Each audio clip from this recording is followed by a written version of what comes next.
On the map, Qatar looks small, a peninsula extending into the Persian Gulf, barely larger than the US state of Connecticut. Yet, this tiny Gulf state has influence far beyond its borders. Its wealth, its democracy, and its media reach have made Qatar one of the most powerful small countries in the world. How does a nation of fewer than 3 million people command attention from Washington, Beijing, and Moscow? How does a desert peninsula become a global hub for energy, politics, and sport?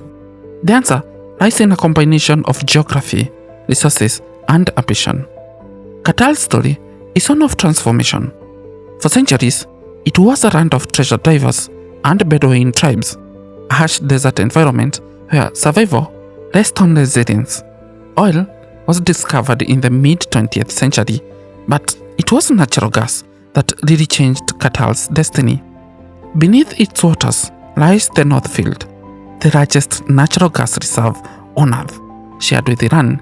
This single geographical fact would propel Qatar from insignificance to global prominence. But resources alone do not guarantee power. Many nations are rich in oil or gas, yet remain marginal players. Qatar leaders understood that wealth must be converted into influence.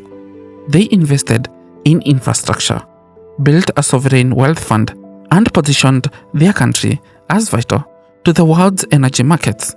They also cultivated soft power, media, sport, and diplomacy to amplify their voice. Qatar's paradox is clear: small in size, vast in influence. Its rise challenges assumptions about what makes a country powerful. Qatar's rise begins beneath its sands and seas. The North Field, discovered in the 1970s, is a geographical treasure. It contains trillions of cubic meters of natural gas, enough to fuel economies for generations. At first, Qatar lacked the technology and capital to exploit it, but by the 1990s, the country began investing heavily in liquefied natural gas, LNG. LNG is a natural gas cooled to liquid form, making it easier to transport across oceans. Qatar built massive facilities to liquefy, store, and ship gas. It signed long-term contracts with countries in Asia and Europe. By the 2000s, Qatar had become the world's leading exporter of LNG. This transformed Qatar's economy. Revenues soared, skyscrapers rose in Doha, highways, airports, and universities were built. The Qatar Investment Authority, the country's sovereign wealth fund, invested billions across the globe in London real estate, European banks, American companies. Qatar's gas revenues give it not only prosperity but leverage. Energy is power. Nations dependent on Qatar's gas must maintain good relations. During Europe's energy crisis, Qatar's LNG became a lifeline. In Asia, countries like Japan and South Korea rely heavily on Qatari imports. This dependence gives Qatar's influence far beyond its borders. But Qatar also used its wealth strategically. It did not simply accumulate riches. It invested in visibility. It funded cultural institutions, bought stakes in global companies, and positioned itself as a modern, forward-looking state. Gas was the foundation, but ambition built the superstructure. Qatar's power is not only economic, it is diplomatic. The country has mastered the art of positioning itself as a mediator, a bridge between rivals. Qatar hosts the largest US military base in the Middle East, Al Udeid Air Base, a hub for American operations in the region. This secures US protection and cements Qatar's role as a strategic ally. Yet, Qatar also maintains dialogue with Iran, its neighbor across the shared gas field. It speaks with groups shunned by others, from the Taliban to Hamas. This balancing act gives Qatar influence disproportionate to its size. When crisis erupts, Doha often becomes the stage for negotiations. Peace talks for Afghanistan were hosted in Qatar. Diplomats from rival functions meet in Doha's hotel. Qatar's willingness to talk to everyone makes it indispensable. This strategy is deliberate.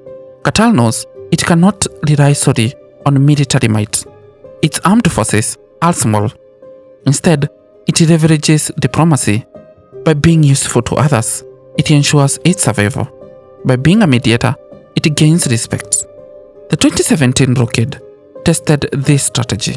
Saudi Arabia, the UAE, Bahrain, and Egypt cut ties with Qatar, accusing it of supporting terrorism. Borders crossed.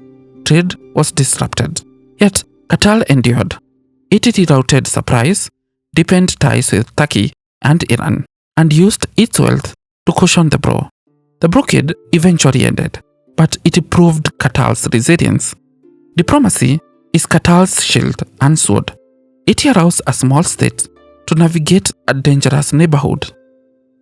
Qatar's influence extends beyond politics and energy.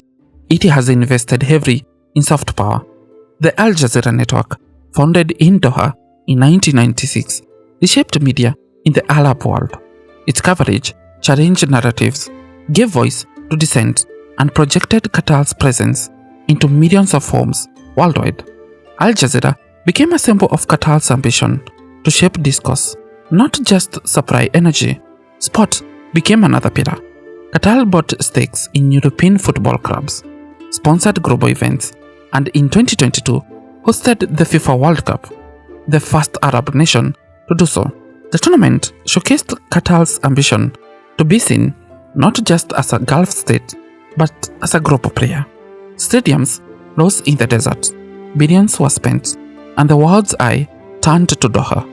These investments are not senseless, they are strategic. Media shapes perception, sport builds prestige. Together, they amplify Qatar's voice. Soft power complements hard power. Gas revenue gives Qatar wealth. Media and sport give it visibility. The combination makes Qatar more than a supplier. It makes it a brand. Qatar's rise has not been without controversy. Its labor practices, particularly concerning migrant workers, have drawn criticism. Millions of workers from South Asia and Africa build Qatar's skyscrapers and stadiums. Reports of poor conditions, low wages, and limited rights have tarnished Qatar's image. Its foreign policy has sparked tensions.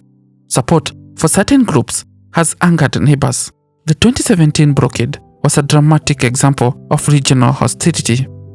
Qatar is also vulnerable. Its wealth depends on global energy markets. Fluctuations in demand or price can affect revenues. Climate change and the global shift toward renewables pose long-term challenges. Yet, Qatar has shown resilience. It has reformed labor laws under international pressure. It has diversified investments. It has weathered crisis. The paradox remains. Qatar is influential but vulnerable, wealthy but dependent, ambitious but constrained by geography. Why does this tiny Gulf state have more power than most countries? Because Qatar understood that size is not destiny. By leveraging energy, diplomacy, media, and sport, it carved out a role far larger than its territory. Qatar stands as proof that even the smallest nations can shape global events. Its power lies not in armies or vast lands, but in the ability to connect, to supply, and to project. The story of Qatar is the story of modern globalization. It is the story of how resources can be transformed into influence, how soft power can amplify hard power, how small states can punch above their weight. As the world shifts toward new energy sources, Qatar faces challenges, but its strategy, diversification, diplomacy, visibility suggest it will remain relevant. Qatar is more than a peninsula in the Gulf. It is a nation that has turned geography into destiny, wealth into influence, and ambition into power. Tiny in size, vast in significance, Qatar is one of the most remarkable stories of our time.